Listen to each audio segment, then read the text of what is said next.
Hi, my name's Jake and I work for Region Security Guarding. We previously took a look at Niko Omilana's video where he snuck into the Logan Paul versus KSI boxing fight, and today we're going to be doing the same thing except for the video where he snuck into the rematch.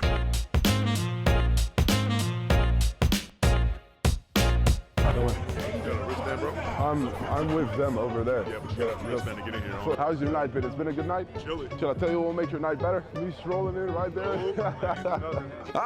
Failure! So just jumping straight in here, there's a clip here where Niko was obviously trying to sneak into the VIP event before the boxing match itself, some kind of warm-up event he calls it. The guard obviously doesn't really take anything that he's saying. He's asking for a wristband. He has to have one. This is the kind of level of security that you definitely need to have. It was something that was severely lacking in the last video. If you've watched that, if you haven't, make sure to go and have a watch of it. But making sure, basically, doesn't matter who you know, doesn't matter what you say, if you don't have a wristband, you're not getting in. That's pretty much the long and short of it. Yo, I'm with him. Yo, Bradley. See you every day. Every single day, you're gonna do that. Forget faces, bro. So You never forget faces. That's big. Okay. This is the worst day of my life. Okay, so mention here about obviously the security guard saying he never forgets faces, and he's going to be staying there. Obviously, he's positioned shift-wise around this kind of event and stuff like that. This is really important where it should immediately be communicated, because Niko has obviously shown his face at this kind of pre-event, trying to get in without a wristband. It should be noted basically to the supervisor in kind of a little bit of a report saying, hey, look, there's somebody suspicious trying to get in. I don't know who he is. You know, I can give sort of a description general of you know, what he looked like and such like that. But he was trying to get in without a wristband. We should just keep an eye on this kind of guy. It looks like that's kind of what the guard's implying here, saying I never forget faces. But again, I don't really know what's happening behind the scenes. I'm unrecognizable. different man. Let's go. The disguise was on. You know, there's no way they're gonna stop me like this. No chance, and maybe I called in a favor from someone who's fighting on the main event, but that's irrelevant. I walked straight in, and would you look at that? I was through. So my friend, listen, I want to see you.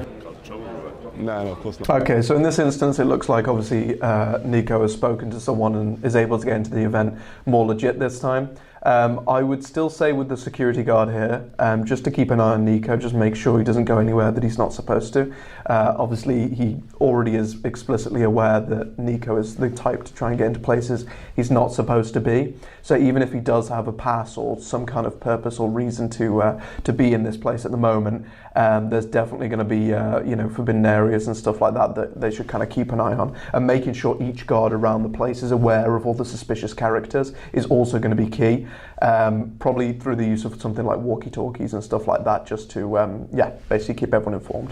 Knowledge, strength, and integrity has literally just baited out what the passes are looking like for the fight. Oh, we're getting in. And the man, Logan Paul, has also posted the VIP passes on his story as well. Thank you very much, boys. You two have single-handedly ensured my way into ringside. So you can see here, obviously the passes, the actual design of them and such, have been revealed on social media by both KSI and Logan Paul, and you can immediately see explained by Niko why this is a very dangerous thing to do.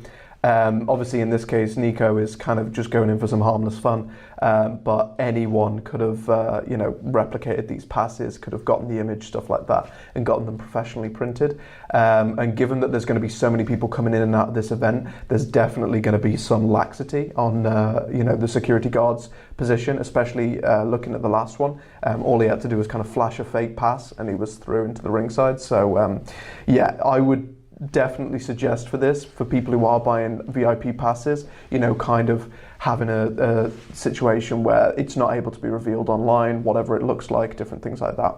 Okay, so we're now en route to Mr. Anis and Gabe because he might have given us the possibility to have actual ringside passes. Now, unfortunately, they're not in my name, but I'm sure we'll be able to work something out. So here we go. It looks like they've actually managed to secure some real ringside passes here, obviously on account of his friend.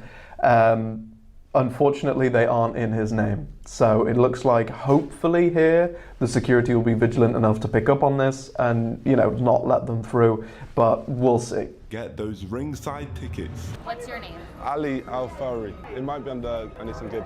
Okay, can you spell it? Okay, so A-L-I. Big shock, we ran into problems. I don't have it here. Do you already have a ticket? No, so I've got this and then I'll That's just... not a ticket. This woman was disrespecting me, and for some weird reason, Gibbs' name was not on this list. It had all gone wrong. Is it possible to check one more time? Ali, A-L-I. Yeah, A-L-I. And then she checked one more time, and this time, it flopped again. I would reach back out to them, and then we could figure it out. Okay. Gibb then told me that they had made his tickets invalid. Yes! So it looks like the tickets were made invalid. Not sure why, not sure what happened behind the scenes. Maybe it got out that basically he'd obviously distributed them to other people.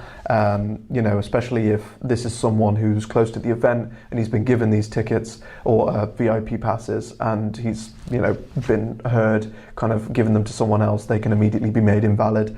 You know, it could just be made invalid in the sense that you know, as soon as Niko walked through the door and claimed to be somebody else, they kind of put two and two together and immediately invalidated the tickets.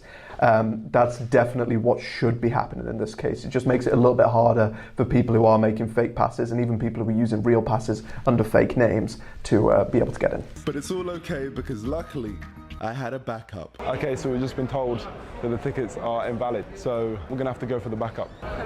Hello, hello. Great, thank you very much. So I'm not sure specifically what happened, what plan B was.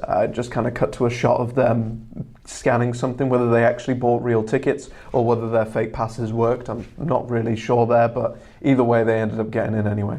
It was time for me to get in the ring. Bro, you gotta go back to your seat. What? Bro, you don't have a credential, you don't have nothing, you gotta go back. Okay, but wait, I think I meant to do ringside.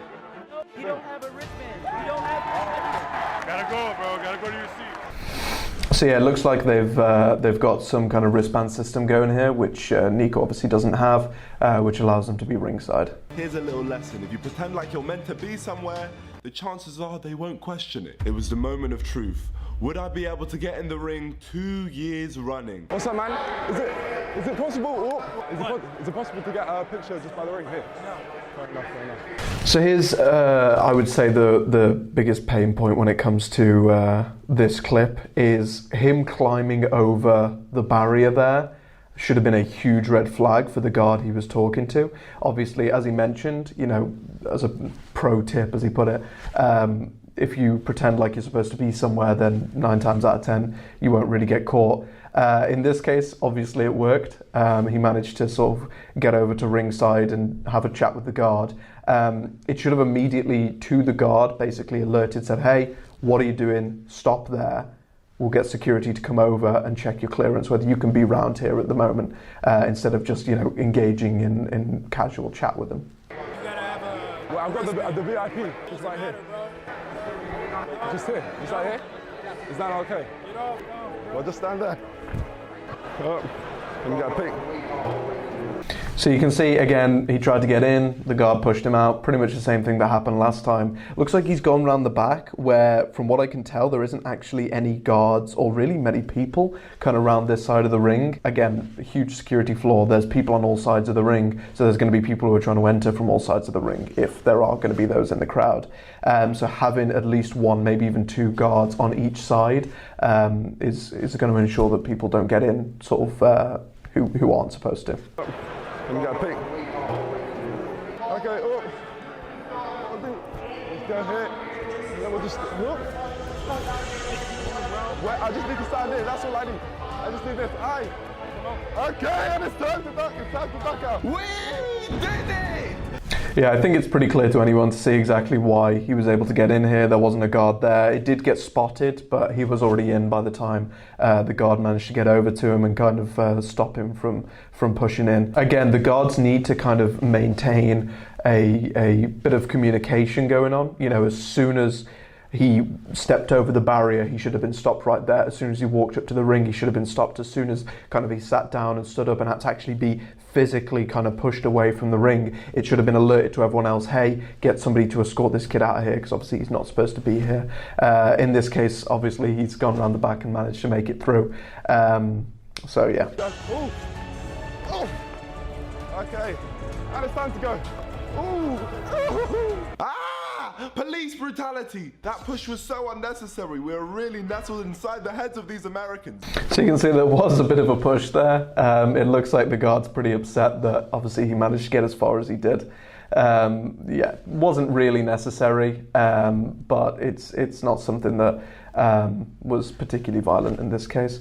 It's obviously just a case of getting him as quickly as possible out of the venue. Again, probably with a security escort and with security around him to make sure he doesn't go anywhere else he's not supposed to be going.